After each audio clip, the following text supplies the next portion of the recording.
It's 7:42 a.m. I'm drinking coffee on the lawn of a house I inherited, no mortgage, paid off since 1968, when two police cruisers pull up, lights flashing. A woman in designer yoga pants stands at my property line, pointing at me like I'm a criminal. Her Lexus gleams in my driveway. Uninvited. The officer steps out. "We got a call about trespassing and vandalism." I blink. "Officer, I own this house. I'm not in their HOA. The woman, Dahlia Pritchett, HOA president, smiles like a shark. "That's what squatters always say. Squatters. On land my family's owned for 56 years. Ever had a neighbor call the cops on you for existing? Drop your worst HOA story below, because I'm about to tell you how I became this woman's landlord in 5 months. First, tell me, where are you watching from? City, suburbs, HOA prison? Drop your location. Let me rewind 8 months. This Karen had no idea who she just declared war on. My name is Garrett, 52. Retired Army Logistics Coordinator, 22 years fixing supply chain disasters in places you've never heard of. My wife died 4 years ago. Cancer. Fast and ugly. My daughter lives 2 states away with the grandkids. For a while after, I was just existing. Breathing, but not living. Then Uncle Monty threw me a lifeline from beyond the grave. Monty was Dad's older brother. Lifelong bachelor, never married. Spent 81 years in a 1970s ranch house on 2.3 acres at the edge of Pinecrest Valley, Colorado. When he passed, peacefully in his recliner, remote still in his hand, he left everything to me, the only nephew who'd actually visited. The deed came with a note in his chicken scratch handwriting. "Garrett, you always knew how to fix things. Fix this place. Live a little." So I loaded my truck and drove west. That first morning, I stood in his living room. The smell hit me, pine sap through open windows, old wood varnish, 50 years of pipe tobacco baked into the walls. The original hardwood creaked under my boots like it was saying hello. Outside, meadowlarks called, distant highway hum, cool mountain air. I thought, this is it. This is the second chance. I had plans. Slow retirement project, new roof, paint, maybe turn the garage into a workshop. I had time, money from Monty's savings, and skills. I had purpose again. Day 3. A white Lexus SUV rolled uninvited into my gravel driveway. I was unloading power tools when she stepped out. Platinum blonde bob, designer athleisure that cost more than my monthly pension, oversized sunglasses like she was hiding from paparazzi in the middle of nowhere, Colorado. 2 people flanked her. Brock, golf polo, retired dentist, arms crossed like a bouncer, and Tamsin, yoga instructor energy, holding an iPad like a weapon. The blonde walked up, smile dripping honey. "Welcome to the neighborhood. I'm Dahlia Pritchett, HOA president.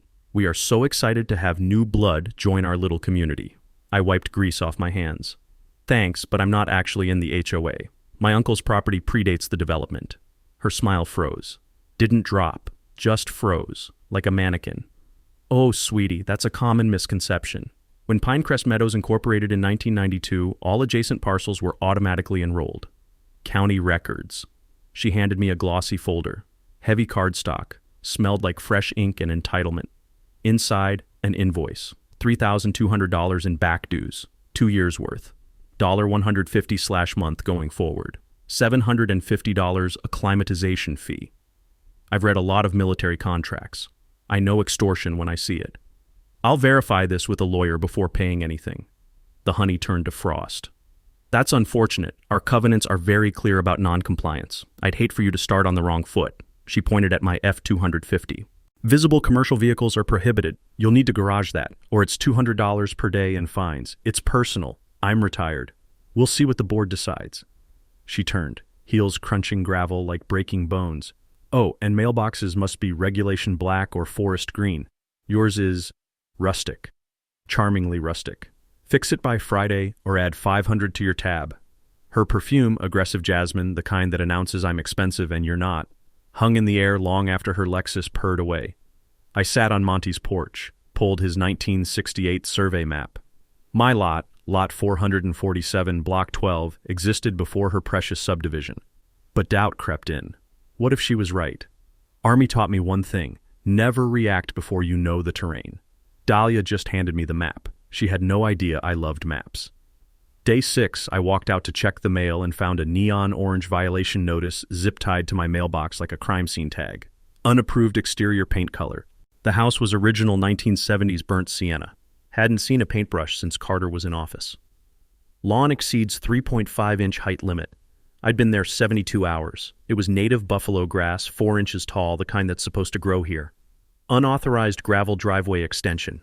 That driveway had been there since 1975. Monty had Polaroids and shoeboxes to prove it. Total fines, $1,850, due in 14 days. Day 9, another notice. My Ring doorbell, $30 basic security camera, was unapproved surveillance equipment. $300 more, $2,100 in fines, for existing. I called the HOA office number. A woman answered on the 4th ring, voice flat with exhaustion. Pinecrest Meadows Management, this is Sandy.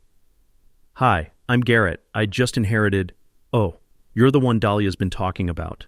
Her voice dropped to a whisper, like she was hiding in a supply closet.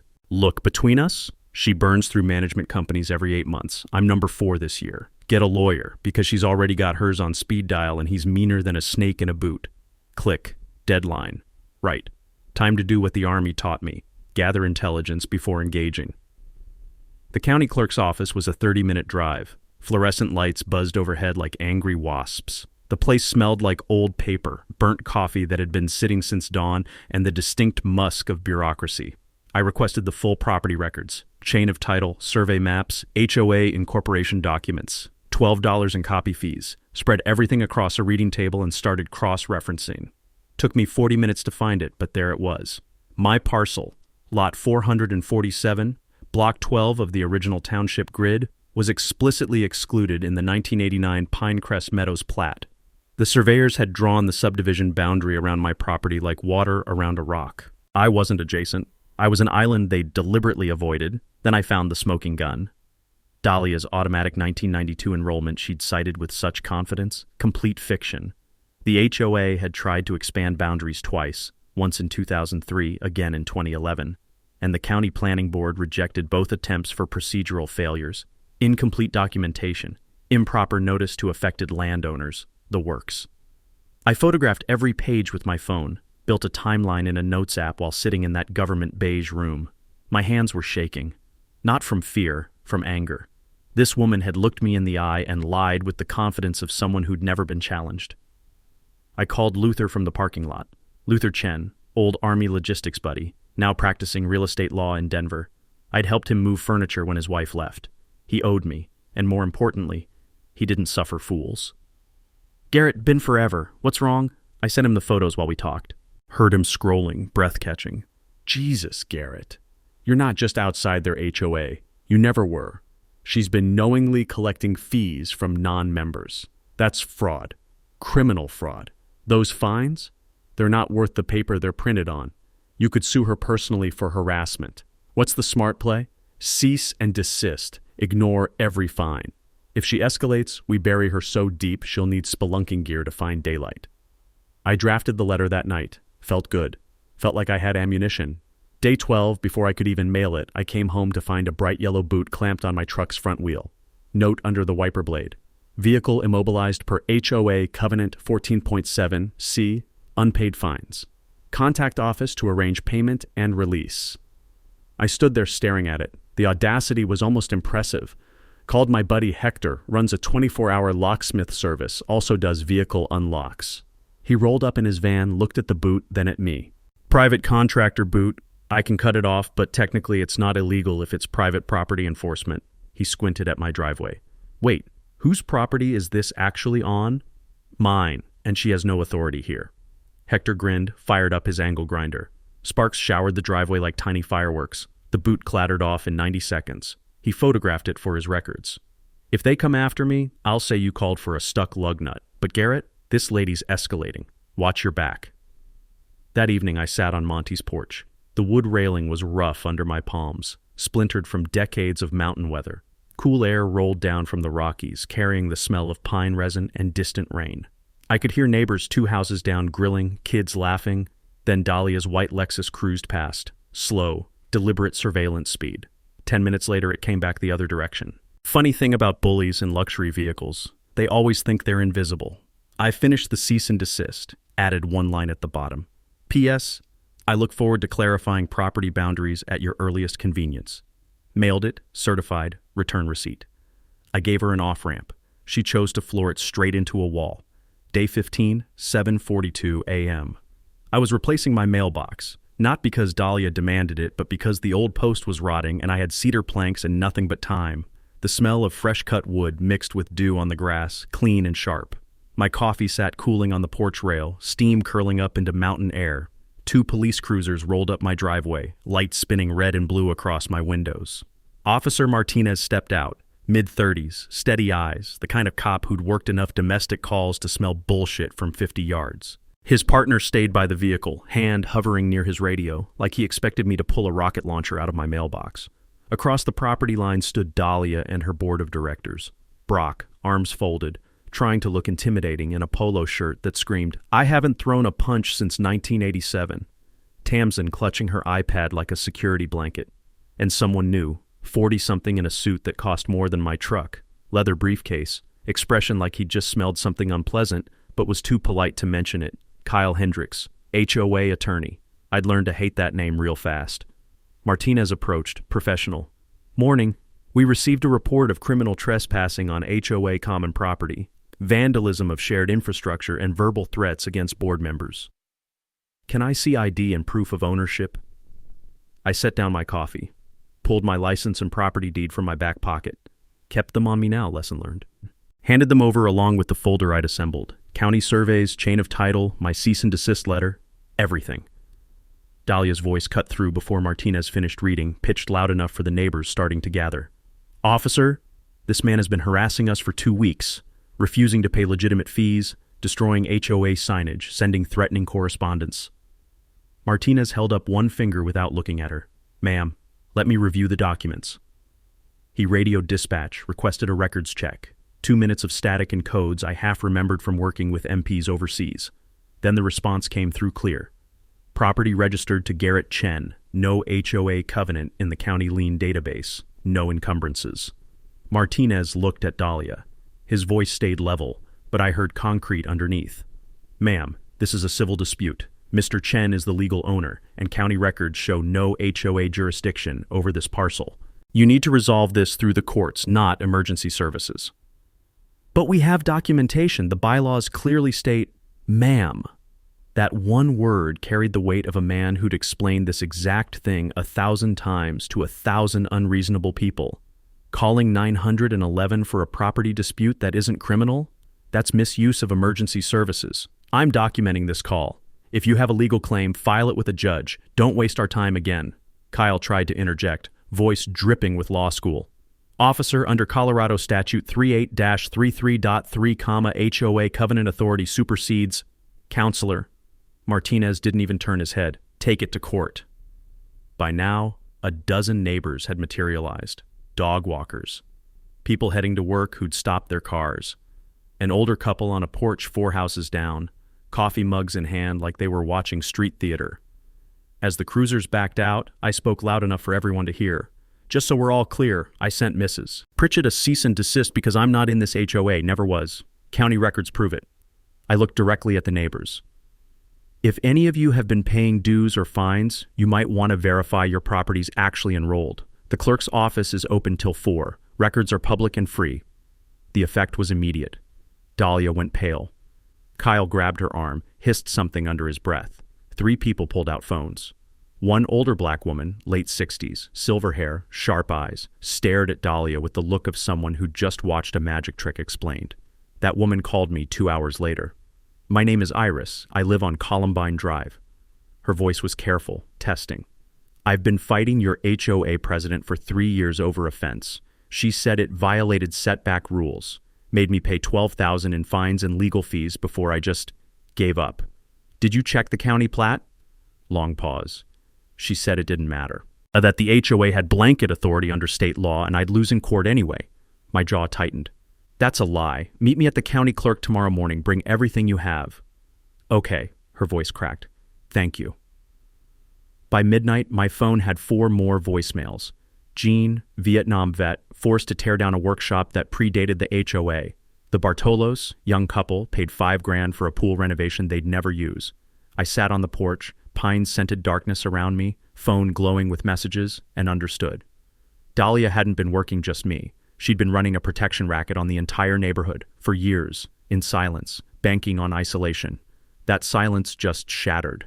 Day 22, the mailman handed me a certified envelope. Thick, return address. Kyle Hendricks Law Group, embossed gold lettering like they wanted you to know they were expensive before you even opened it. I sat at Uncle Monty's kitchen table, scarred oak, coffee ring stains from decades of breakfasts, and read. Final notice, intent to file lien.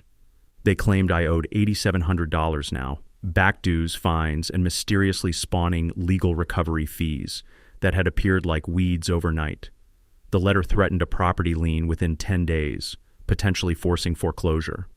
Every sentence dripped with legal jargon designed to scare anyone who'd never read a contract. Pursuant to aforementioned covenants, failure to comply shall result in immediate action. I'd negotiated supply contracts with warlords in countries that didn't technically exist. This was a shakedown in a three-piece suit called Luther. Can they actually do this? He sighed, the sound of a man who'd seen this play before. No. They have no authority over your property, so no lien rights. But here's their game. They file it anyway, cloud your title, and suddenly you can't refinance or sell without paying a lawyer $5,000 to clear it. They're betting you'll settle just to make it disappear.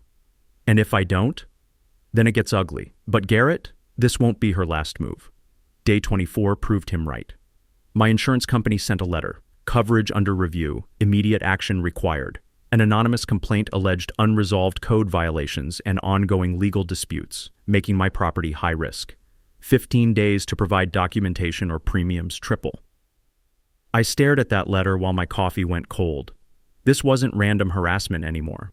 Dahlia was coordinating financial attacks from multiple angles, trying to make staying here too expensive to survive. Squeeze until I broke. Force a sale. She'd done this before. Had to have. This was too practiced. Saturday afternoon, I called everyone to my living room. The Pinecrest Property Rights Group had grown to 22 members. Folding chairs packed the space, file boxes stacked everywhere, the smell of reheated coffee mixing with old wood and nervous energy. Iris brought 3 years of documentation. Jean arrived with a banker's box so heavy it left dents in my floor. The Bartolos had color-coded spreadsheets that would make an accountant weep with joy. I fired up Monty's ancient projector, threw county maps on the wall. Listen, I said, I've been reading Colorado HOA law until my eyes bled. Here's what matters. They can't place a lien without a court judgment if your property was never enrolled. Period. If Dahlia files one anyway, that's slander of title, a tort. We can sue her personally, not just the HOA, her house, her bank accounts, her assets. Jean, 71, Vietnam vet, still sharp as a K-bar, leaned forward. We can take her money? If a judge agrees she acted fraudulently, yes. Luther joined via laptop video, connection choppy. And if she's knowingly collected dues from non-members, that's criminal theft by deception. I'd bet my bar license the DA would love this case. Nobody likes HOA tyrants, not even prosecutors.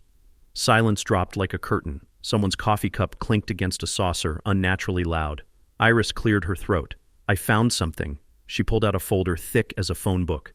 2018, Dahlia pushed through a special assessment, $4,500 per household for emergency road repairs. She paused. I FOIA'd the county roads department. No permits, no licensed contractors, no work orders, nothing. She looked around. The roads still have potholes you could hide a body in, so where's the money? My brain did the math before my mouth could. How many households paid? Iris turned her laptop screen around. 147. That's $661,500.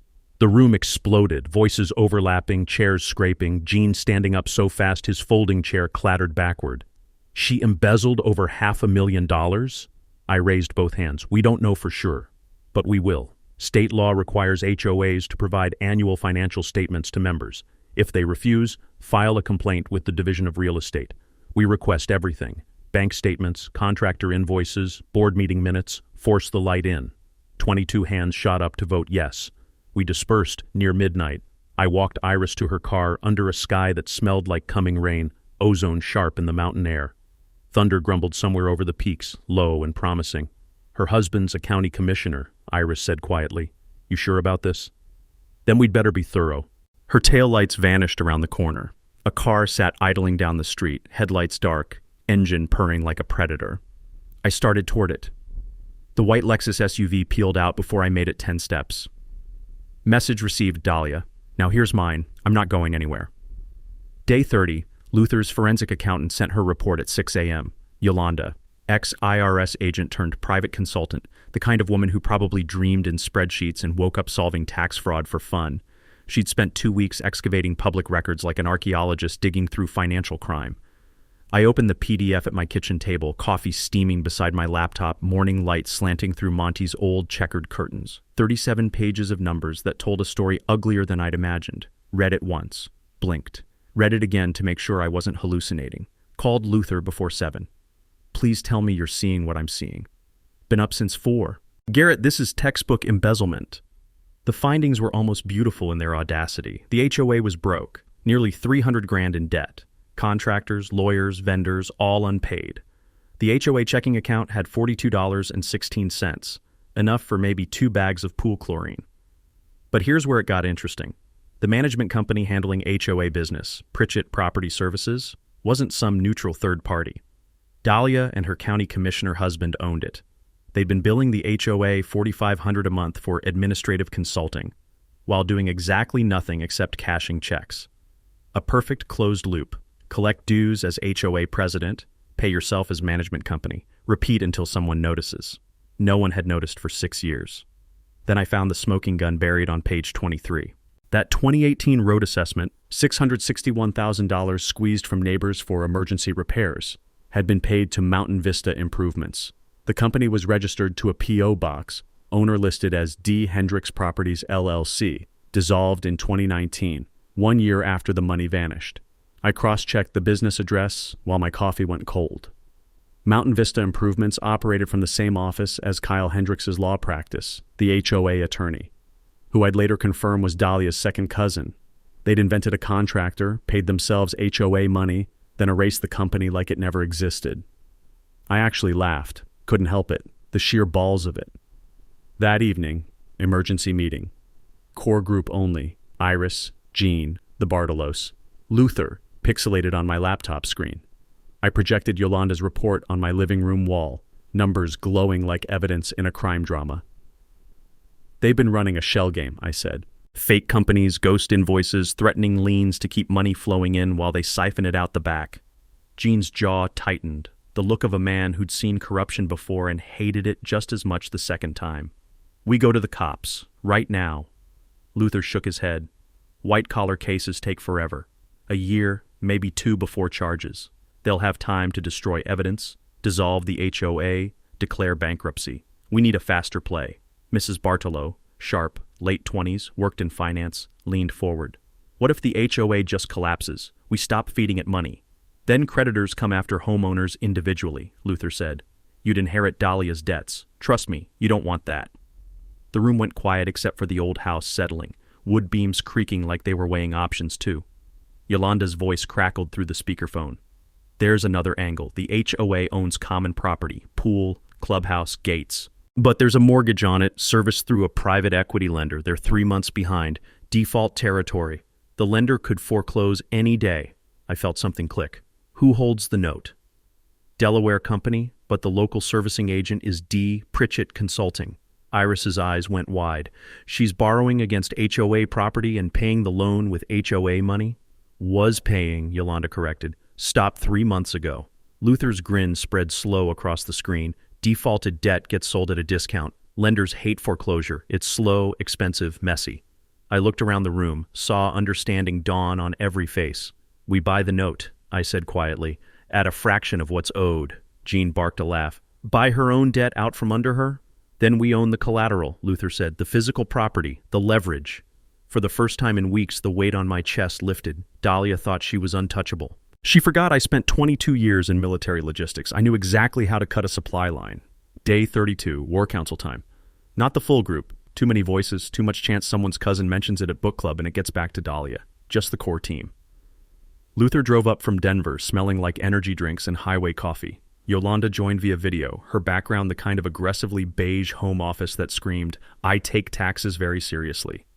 Iris, Jean, and the Bartolos squeezed around my dining table, which looked like a legal bomb had detonated. Documents everywhere, coffee mugs multiplying like rabbits, yellow legal pad covered in my chicken scratch. Fresh coffee smell mixed with old paper and pine sap drifting through open windows. Afternoon light cut through the trees outside, making shadows dance on the walls like they were part of the conspiracy. I tapped my legal pad. Here's the plan. We buy Dahlia's defaulted mortgage before she knows we're coming. Lenders hate foreclosure. Costs them months and tens of thousands in legal fees. They'll sell the debt cheap just to make it go away. Once we own it, we own the collateral. The pool, clubhouse, gates, all of it. We control the board. Gene, reading glasses perched on his nose, looked skeptical. How much we talking? Yolanda adjusted her webcam. $187,000 remaining principal. Distressed debt typically sells for 40 to 60 cents on the dollar. Think of it like buying a car from someone who can't make payments. The bank just wants it off their books. At 50 cents, that's $93,000, maybe $95 to close fast. Real money, the kind that makes people shift in their chairs. I've got 40 from Uncle Monty, I said. What can we pull together? Iris answered before I finished the sentence. 15. Kitchen remodel can wait. This can't. Gene pulled off his glasses. 15 for my IRA. I'm 71. If I don't spend it on something that matters now, what's the point? The Bartolos looked at each other, one of those married people conversations that happens in 3 seconds of eye contact. 10,000. Our emergency fund. This qualifies. 3 others had texted pledges earlier, $5,000 each. I scratched numbers on the pad, carrying the one like I was back in high school algebra. 90,000. Luther, you good to cover the gap? Interest-free, he said. Watching this woman fall is payment enough. Yolanda leaned into her camera. All business. Once you own the note, you can foreclose on the HOA as a legal entity, not Homes, the association itself. Forces a liquidation hearing. You show the judge evidence of fraud. He dissolves the HOA and distributes assets to real members. Clean surgery. And Dahlia? Iris asked quietly. Luther smiled like a shark smelling blood. Criminal referral. Civil suits from everyone she scammed. She loses her shell companies since they're tied to HOA contracts. And since she personally guaranteed this loan, and I'd bet my law license she did, she could lose her house. Mrs. Bartolo whispered, "Oh my God." Next morning, I sat on my porch with cooling coffee and dialed the lender. Got bounced through 4 people, receptionist, junior analyst, senior analyst, finally an asset manager named Todd, who sounded like he'd answered 10,000 calls exactly like this and wanted to die. Yeah, we've got a note on some Colorado HOA. What do you want? The HOA's circling the drain. I've got cash and a turnaround plan. What's your exit price? Keyboard clicking. Long pause. Who is this? The guy saving you 6 months of foreclosure hell and legal bills you'll never recover. I could hear him sitting up straighter. Send proof of funds and an LOI. If it's real, we'll talk. Documents arrived in my inbox 20 minutes later. Luther and I spent the afternoon dissecting them, him on speakerphone, me pacing my living room. Dahlia had personally guaranteed the whole note. Her house, her assets, everything on the line. She'd bet the farm that nobody would ever figure it out. Day 37, Luther and I drove to Denver. Met Todd in person, early 30s, exhausted eyes, suit that said his company bought it in bulk. We laid out cashier's checks and bank statements like we were buying a used car. 95,000 cash, close in 10 days. Todd stared at his screen, then us, then his screen again. You're not joking. Not even a little. 3 pen clicks. Deal. Paperwork today. Walking out, I felt like I'd just stolen an enemy weapons cache. Day 38, reality check. My truck got keyed. Deep scratches, spray paint, leave. Ring footage showed a hooded figure. Face hidden, but that walk, that build. Brock, Dahlia's pet enforcer. Filed a report. Martinez called within the hour. We're documenting everything. Keep going. Saturday, despite the vandalism, we threw a BBQ. 60 neighbors showed up. Charcoal smoke and grilling meat smell filled my yard. Kids played tag. Gene's brisket made grown men weep. Iris's peach cobbler started an actual argument over the last slice. People who'd been strangers 8 weeks ago were planning carpools and sharing phone numbers. I stood by the grill, watching families laugh and thought, she tried to destroy this. People caring about each other. Not today, Dahlia. Not ever. Day 50. County Courthouse, 9 a.m. sharp. The civil hearing room smelled like floor wax and decades of disappointing verdicts. Old wood paneling absorbed sound until everything felt muffled, like arguing underwater. Fluorescent tubes buzzed overhead, one flickering intermittently, like it was trying to send Morse code. The gallery was half full with neighbors who'd burned sick days to watch. 2 local reporters with notebooks, and Officer Martinez in the back row wearing jeans and a Broncos hoodie, off-duty but watching like a hawk. Judge Rathburn sat at the bench. Early 60s, steel gray crew cut, reading glasses on a beaded chain, former Air Force JAG, Luther had told me, Suffered no fools, tolerated no bullshit, my kind of judge. Dahlia's table looked like a corporate law firm had exploded on it. Kyle Hendricks in a suit that cost more than most people's monthly mortgage, cufflinks glinting under the lights like tiny accusations. Dahlia wore a cream dress that whispered pillar of the community, hair salon perfect, makeup that probably required an engineering degree. Brock and Tamsin sat behind them, silent and decorative.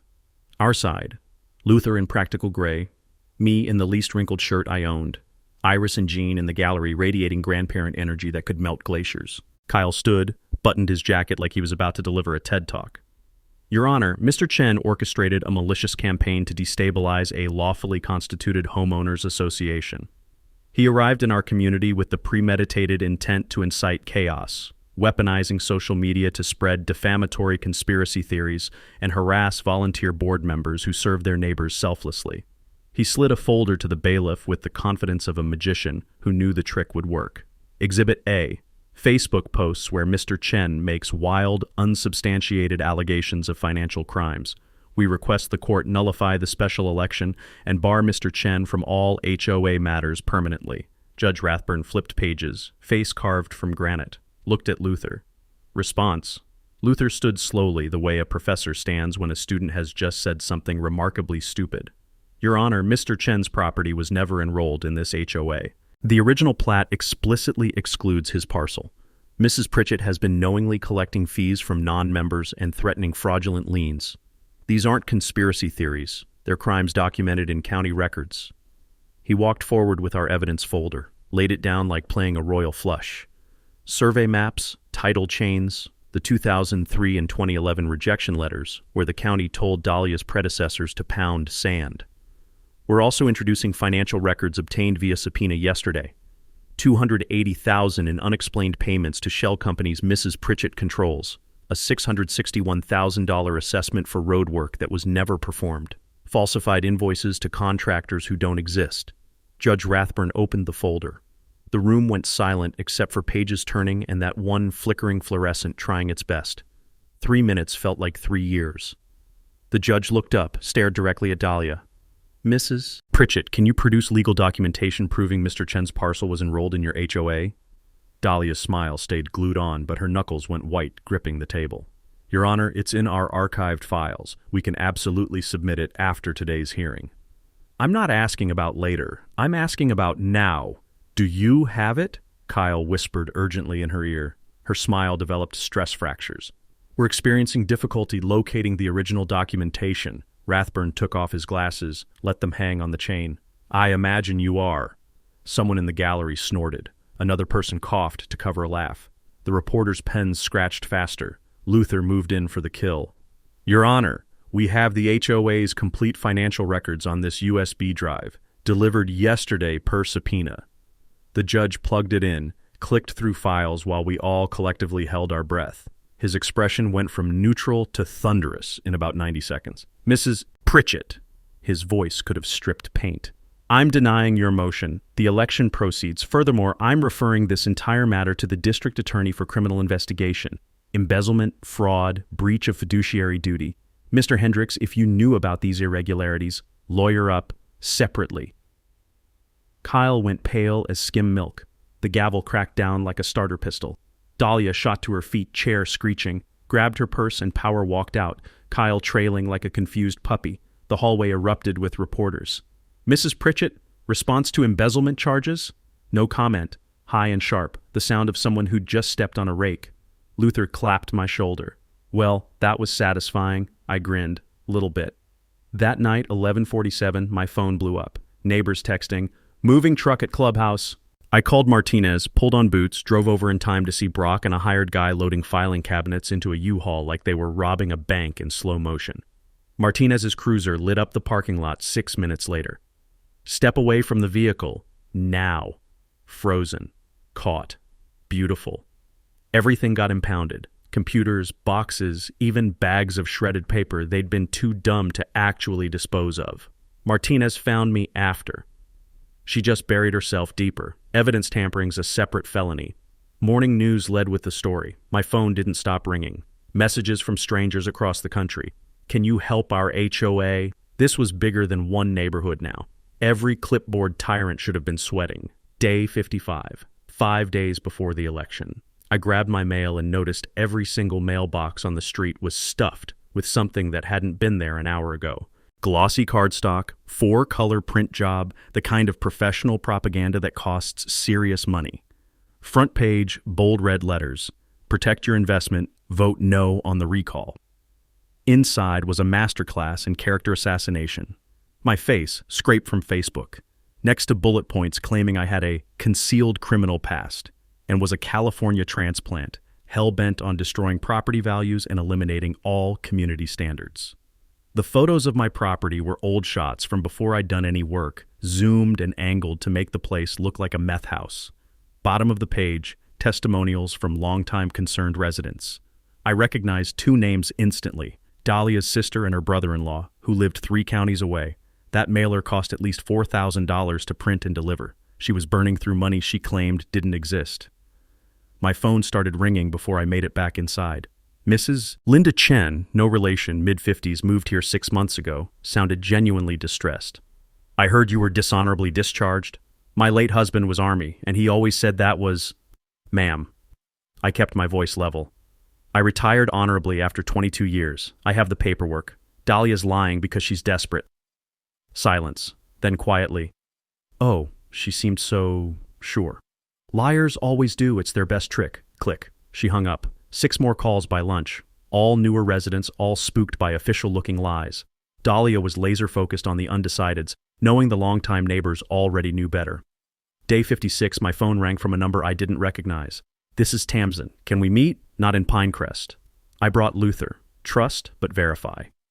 We met at a coffee shop 2 towns over. The place smelled like burned espresso and yesterday's pastries, acoustic guitar music droning from ceiling speakers. Tamsin sat in the back corner, no makeup, hair in a messy bun, eyes puffy like she'd been crying for days. She started talking before we sat down. I'm resigning. From the board, from everything. Her hands trembled around a paper cup. My accountant called me last week. Those monthly payments I've been getting, $500 for wellness coordination, they came from Pritchett Property Services, the shell company. The embezzled money. Her voice cracked. I thought they were legitimate board stipends. I've been depositing stolen money for 8 months. If the DA comes after me, I could go to prison for something I didn't even know I was doing. Luther's voice went gentle, the tone you use with spooked horses. Will you cooperate with investigators? God, yes. Anything to stay out of jail. She slid a folder across the table. Emails from Dahlia, instructions to approve certain expenses without reviewing them. Vote down complaints from specific homeowners. Ignore budget questions. I looked at Luther. He gave a tiny nod. Tamsin, you were used, but coming forward now takes courage. Real courage. I just want my life back. Day 57 brought an envelope in my mailbox. No stamp, no return address. Just there when I checked after breakfast. Inside, $25,000 in crisp $100 bills, bundled like a movie prop, and a note printed on plain paper. Drop the election and the lawsuit. Take this and move somewhere quieter. Last chance. I stared at it. My first instinct was rage. Second instinct was smarter. I called Martinez without touching anything. He showed up with an evidence kit, latex gloves, the works. Photographed the bills from every angle, dusted for prints, bagged everything like a crime scene. Federal witness tampering. Whoever delivered this is looking at serious time. Think they were dumb enough to leave prints? Probably not, but the attempt itself is the crime. He sealed the bag. She's panicking. Panicked people make mistakes. I took a photo, blurred the serial numbers, posted it to the group. Someone tried to buy me off with $25K. Not happening. 3 days until election. Vote. The thread exploded. 100 comments in 20 minutes. People posting screenshots of threatening texts they'd received, fines that appeared after they questioned board decisions, anonymous letters telling them to shut up or move. Dahlia had been terrorizing people for years. That silence was shattering now, loud and public and permanent. Day 58, Dahlia's Hail Mary. Emergency board meeting, 48 hours notice, agenda item. Amend bylaws to require 50% quorum for special elections instead of 25. Kill our vote through procedural warfare. 40 neighbors showed up. Packed the clubhouse until the walls sweated. Dahlia tried to bar entry. Executive session, members only. Luther cut her off, holding printed bylaws.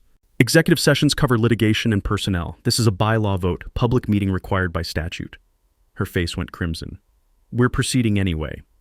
Then you're violating Colorado law, and Officer Martinez is in the parking lot taking notes.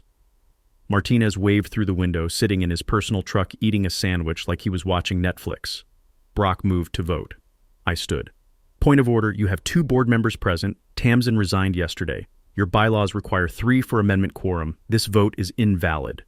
Chaos, shouting, Brock trying to physically block people, Dahlia screaming about conspiracies and disrespect. Someone hit 911 on speakerphone. Martinez walked in, hand resting on his belt.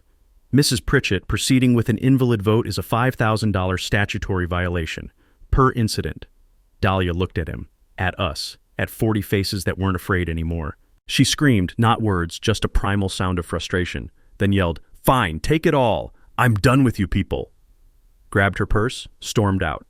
Her Lexus tires shrieked, leaving the parking lot. Nobody moved. Then Jean, 71 years old, Vietnam vet, survived things we'd never know, started clapping. Slow at first, then Iris joined, the Bartolos. One by one, 40 people clapping until it sounded like thunder rolling through mountains. I stood there, throat tight, watching neighbors who'd been strangers 2 months ago celebrating like they'd just won independence. Maybe they had. Day 65, Election Day. Ballots had gone out 10 days earlier by mail. Deadline 5 p.m. The management company set up counting at the clubhouse with Luther observing and a notary public witnessing. I spent the day trying not to check my phone every 30 seconds. Failed miserably. At 4:58, Luther texted, "Get here, now." The clubhouse was packed. Smelled like burnt coffee, nervous sweat, and something electric I couldn't name. Neighbors filled every chair, lined the walls, parents holding kids, elderly couples in front who probably hadn't left home in months.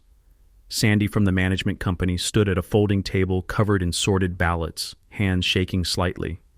Turnout, 104 of 147 households, 71%. She paused, smiled. Highest in neighborhood history by 40 points. Someone whispered, "Holy shit," Sandy continued. Garrett Chen slate, 89 votes. Dahlia Pritchett slate, 14 votes, 1 abstention. The room exploded. Hugging, shouting, crying, Jean lifting me off the ground in a bear hug, Iris wiping tears, the Bartolos kissing like newlyweds. Sound bounced off walls, chairs scraping, laughter, pure joy. Luther shook my hand hard enough to hurt. "Congratulations, Mr. President." My face hurt from smiling. First motion as new president, waive all previous fines pending review, unanimous with cheers. Second, hire independent auditor for 10-year financial review, unanimous. Third, full cooperation with DA investigation, unanimous, standing ovation. 8:13 p.m., the door banged open.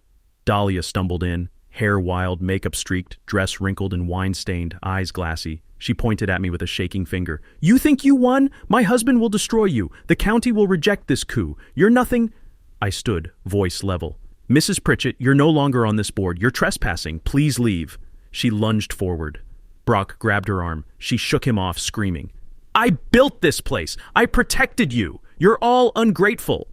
Martinez walked in from outside, calm. "Ma'am, time to go." He guided her to the door. Her voice echoed down the hall. "You'll regret this. I made..."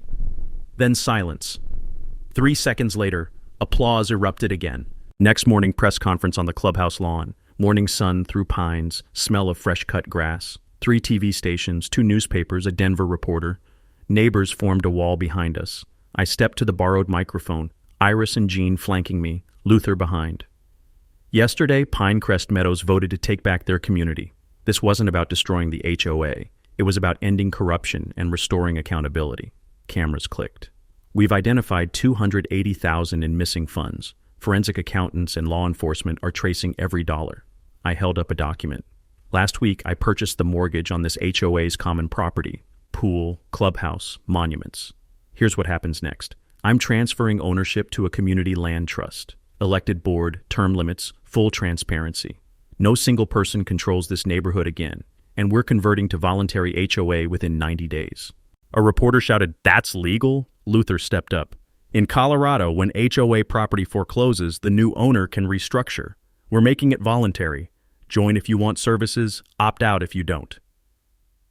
"What about criminal charges?" I leaned back in. "We gave prosecutors everything. Documents, witnesses, timeline. If evidence supports charges, justice follows. Pause. Here's the real lesson. This wasn't revenge. It was about reading the fine print and refusing to be bullied on my own property. When you check county records instead of trusting someone with a clipboard, you learn the truth. I locked eyes with the nearest camera. HOAs aren't evil. Corrupt people running them are. Know your property boundaries. Request financial statements annually. It's your legal right. If they refuse, that's your red flag. And remember, in most states, you can petition for board elections with just 25% of members. You're not powerless. You're just isolated. Stop being isolated. That afternoon, Martinez called. DA's opening a grand jury. State suspended her real estate license. And Garrett, they found evidence she did this to 6 other properties over the years. You weren't her first victim, but you're the one who fought back smart. I sat on my porch that evening, watching kids on bikes, families grilling, neighbors waving. Normal life. My phone buzzed. Message from Texas. Our HOA is doing the same thing. Help? I looked at the mountains turning orange in sunset, typed back, send me your property deed and HOA incorporation docs. Let's see what we're working with. Because Dahlia taught me one thing. Bullies count on silence and isolation. I was done with both, and apparently so was everyone else. 6 months later, spring hit Pinecrest Meadows like a reset button. The air smelled like lilac and mulch. Lawnmowers hummed on Saturdays. Kids played street hockey where Dahlia used to patrol in her Lexus. Mountains turned green, aspens leafed out, and the neighborhood felt like it could breathe again. Those potholes that had been there since 2018, fixed with legitimate contractors and public bids. The clubhouse got renovated. Volunteer labor, community fundraiser, $8,000 raised in 2 weeks. New paint, working AC, chairs that didn't threaten lockjaw. The pool reopened in May. Turned out nothing was wrong with it. Dahlia had just pocketed maintenance fees and kept it closed. We built a playground in the common area, funded entirely by recovered embezzlement money Yolanda's team tracked through shell accounts. The legal fallout was poetic. Dahlia indicted on 14 counts: embezzlement, fraud, conspiracy, witness intimidation. Trial set for next spring. Kyle Hendricks disbarred, facing charges for the fake contractor scheme. Commissioner Pritchett resigned after ethics violations surfaced. He'd approved HOA amendments he personally profited from. Brock took a plea on evidence tampering, got probation, moved to Arizona. Tamsin avoided charges by testifying and now taught free yoga at the community center, rebuilding her reputation one class at a time. My life changed too. My daughter visited for a month with the grandkids. They loved the mountains, loved that Grandpa's neighbors actually talked to each other. I started dating Colleen, a retired nurse I met at the hardware store fighting over deck screws. Coffee twice a week. Nothing serious, but it felt good. Uncle Monty's house was finally done. New roof, paint, garage converted to a workshop where I built furniture and taught Jean's grandson carpentry on weekends. At an August board meeting, I proposed something that had been nagging at me. We recovered $187,000. After debts and repairs, we've got $64,000 left. I want it to mean something. The motion: create the Montgomery Chen Scholarship Fund. $5,000 annually for local kids pursuing trades, teaching public service, careers that build communities. First recipient, Iris's grandson, studying to be a paralegal so he could help people fight corruption like we just did. Vote was unanimous. Iris cried. So did I, little bit. My phone rang constantly. People from Wyoming, Texas, Florida, everywhere, asking for help with their HOAs. I built takebackyourhoa.org with free resources, template foyer requests, sample cease and desist letters, a guide to reading property plats that anyone could follow, state-by-state HOA law links, a forum for sharing strategies, 15,000 visitors first month. I testified at the state capitol twice for HOA reform, mandatory audits, term limits, easier petition processes. Some passed, some didn't, but people were listening now. One September evening, I sat on my porch watching aspens turn gold on the mountains. Phone buzzed, text from Florida. Our HOA president is doing exactly what yours did. Where do we start? I watched the sun paint the peaks purple and orange, typed back, County Clerk, pull your deed and the HOA plat. Compare them, then we talk. Because here's what I learned. The system works when people know the rules and refuse to be scared. Dahlia's mistake wasn't corruption. It was picking a fight with someone who knew how to read a map and organize neighbors. She underestimated a bored Army vet with time, skills, and an uncle who taught him to finish what he started. So if you're trapped in an HOA nightmare right now, drop your story in the comments below. You're not alone. There's a whole community who've been exactly where you are. We're comparing notes, and we're winning. And smash that subscribe button because next week, I'm telling you about the contractor who tried to steal my identity and ended up losing his truck, his business, and his freedom. You don't want to miss it. 3 things to remember. 1. Verify your property status with county records, not HOA claims. 2. Demand financial statements. Refusal is your red flag. 3. Document everything because paper beats promises in court. This is Garrett. Best revenge isn't getting even. It's knowing your rights and refusing to be a victim. Know your boundaries. Check the records. Never let anyone with a clipboard tell you what you can do on your own land. See you next week.